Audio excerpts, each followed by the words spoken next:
Assalamualaikum dan salam sejahtera kepada semua rakan pendengar.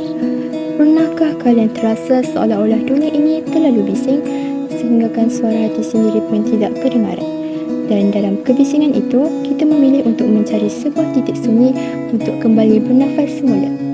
Saya Narsyafini Marhani binti Marzuki dan pada hari ini saya ingin membawa anda menyelami sebuah karya yang sangat istimewa di hati saya yang berjudul Pada Subuh yang Membawaku Pergi. Novel ini mengisahkan tentang perjalanan hidup seorang lelaki yang sedang melalui fasa paling sukar dalam hidupnya. Dia hidup dalam kesedihan yang mendalam akibat kenangan silam dan kegagalan yang sentiasa menghantuinya. Setiap hari dilaluinya tanpa semangat dan harapan sehingga dia mengasingkan diri daripada orang sekeliling. Keadaan ini menyebabkan dirinya semakin tenggelam dalam dunia kesunyian dan kegelapan emosinya sendiri. Pada suatu hari, dia mula menyedari bahawa kehidupannya tidak akan berubah jika dia terus terperangkap dalam dunia kesunyian tersebut.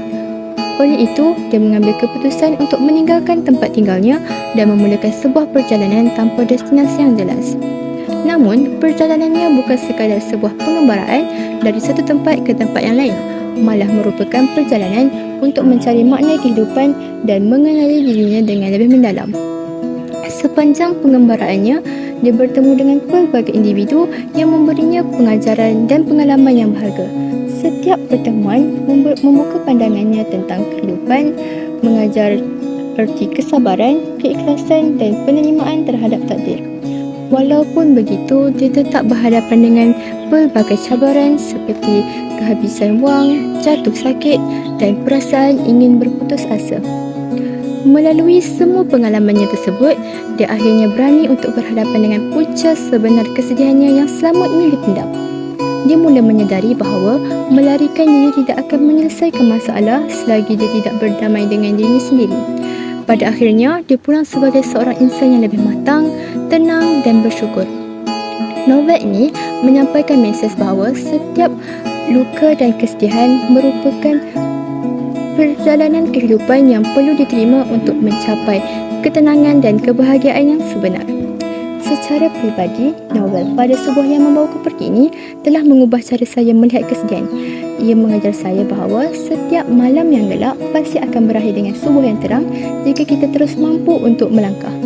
Selain itu, ia mengajar saya nilai kesabaran, kecekalan dan kepentingan menerima takdir dengan hati yang terbuka. Bahasa yang digunakan juga sangat indah dan puitis jika mampu menyentuh perasaan pembaca. Walau bagaimanapun, novel ini juga mempunyai beberapa kelemahan. Antaranya jalan cerita yang agak perlahan kerana lebih menumpukan kepada perjalanan emosi watak utama. Selain itu, watak-watak sampingan kurang dikembangkan dengan begitu mendalam dan juga terdapat banyak unsur refleksi dan pemikiran tentang kehidupan yang mungkin agak sukar difahami oleh sesetengah pembaca.